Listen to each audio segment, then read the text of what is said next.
죄를 대하는 자세와 고난의 문제를 대하는 자세가 똑같다는 겁니다. 그래서 히브리서는 고난 중에 있는 성도들에게 죄의 문제를 먼저 말하는 것입니다. 하나님은 분명히 우리를 의롭다 하셨는데 우리의 현실은 여전히 죄가 있고 죄인인 겁니다. 이럴 때 정말 믿음으로 인내하라, 은혜에서 떨어지지 말라고 하는 권면을 들어야 됩니다. 한 번 더 말씀드리면 하나님은 우리를 의롭다 하셨는데 우리 현실은 여전히 죄가 많고 여전히 연약합니다. 하나님은 우리를 구원하셨는데 지금 우리가 대면하는 현실은 이 악한 세상인 겁니다.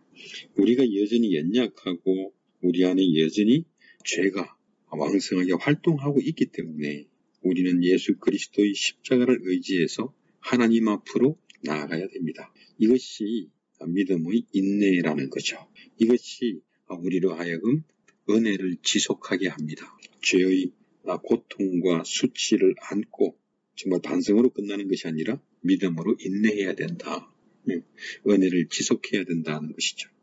그래서 정말 온 마음을 다해서 온 인격을 다해서 은혜를 지속해야 합니다. 교회의 설교는 이런 성도의 인내를 도와주는 것이죠. 죄의 고통 가운데에 하나님의 은혜를 의지하고 매달리고 붙잡는 방식으로 인내하라는 겁니다. 이것은 우리 인생의 현실적인 문제로 인한 고통 가운데에도 정말 하나님의 은혜를 의지하고 매달리고 이제 붙잡는 것과 똑같은 겁니다. 네, 그러니까 이것은 자기를 의인이라고 스스로 신념화하거나 혹은 의식화하는 것과는 전혀 다릅니다. 성경에는 이렇게 매달리고 붙잡고 정말 강하게 붙잡고 이런 표현들이 많지 않습니까? 근데 이것은 그저 신념이나 의식이나 행위의 수준이 아니라는 것이죠. 믿음으로 인내하라는 것이고 그 은혜가 보이지 않음에도 불구하고 은혜를 의지해서 매달리고 붙잡아라고 하는 그런 어떤 권면인 겁니다. 이런 어떤 믿음의 인내를 통해서 우리는 하나님을 더 깊이 알고 더 깊이 만나고 더 깊이 교제하게 됩니다. 하나님의 영광을 향한 더 높고 더 깊은 찬송을 하게 되는 것이죠. 하나님과의 친밀한 관계가 여기서만 나옵니다. 이것은 신명기에서 모세가 이스라엘 사람들에게 말한 것과 같은 것입니다. 하나님이 이스라엘을 40년간 광야에 두시고 그들과 친밀해지기를 원하셨다고 이제 말씀하시죠. 이것은 곧 정말 하나님이 어떤 분인지 그 하나님의 영광이 어떤 것인지 또 그리고 그 하나님의 그 은혜가 정말 우리에게 생명으로 능력으로 임하게 하는 아주 인격적인 하나님의 방식이라는 겁니다. 근데 마찬가지로 이제 사도 바울은 이렇게 말합니다. 우리를 위하여 그 아들을 주신 하나님이 우리를 위하여 무엇을 아끼시겠냐. 그런데 성도의 현실은 로마의 핍박이었습니다. 그리고 그 핍박의 상황은 날로 악화됩니다. 우리의 현실은 광야 이스라엘처럼 물이 없어서 먹을 것이 없어서 불안하고 염려가 되고 두려울 때가 또 얼마나 많습니까? 그러나 광야 40년 동안 정작 물이 없어서 양식이 없어서 죽은 사람은 한 사람도 없었습니다. 지금도 마찬가지일 겁니다. 그래서 오늘 히브리서 13장은 이렇게 말합니다.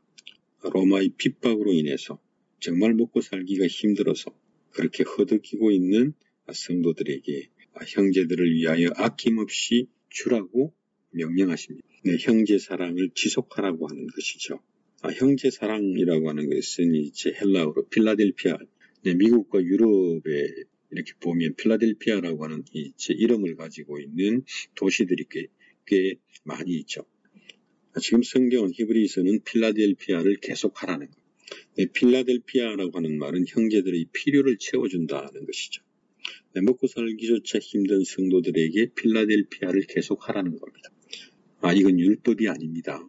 이렇게 하면 상을 주겠다고 하는 것도 아닙니다. 너희는 그런 사람들이라고 말하는 겁니다. 너희는 먹고 살기 힘들 때에도 필라델피아를 계속하는 사람들이라는 것이죠. 그 이유가 7절입니다. 주께서 나를 도우시고 나를 보호하시고 나를 인도하신다. 그러니 정말 우리가 어찌 세상을 두려워하고 사람을 두려워할 수 있겠는가? 정말 예수를 알고 예수를 믿는다는 것이 얼마나 복된지를 안다면 먹고 살기 힘든 상황 속에서도 필라델피아를 계속하라는 것이죠. 우리가 눈이 어두워서 다 보지 못해서 그렇지 정말 우리는 이런 사람들이다. 그것은 우리의 인격이나 우리의 성격이 아니라 정말 우리 하나님의 성품 때문에 그렇습니다. 우리를 보호하시고 우리를 인도하시는 하나님 때문에 우리가 그런 사람이라고 하는 것이죠. 그래서 한 번 더 말씀드리면 하나님이 우리를 위하여 그 아들을 주신 하나님이 우리를 위하여 무엇을 아끼시겠는가? 그 무엇도 우리를 하나님의 사랑에서 끊어낼 수가 없도다. 이 바울 사도의 기쁨에 찬 신앙 고백을 듣고 있으면 정말 우리는 이런 사람들이었구나. 이런 것을 우리가 또 한 번 확인하게 되는 거죠.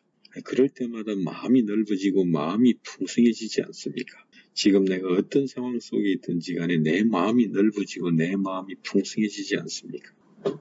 내 먹고 사는 문제 때문에 걱정이 될 때마다 너희는 필라델피아를 계속하라.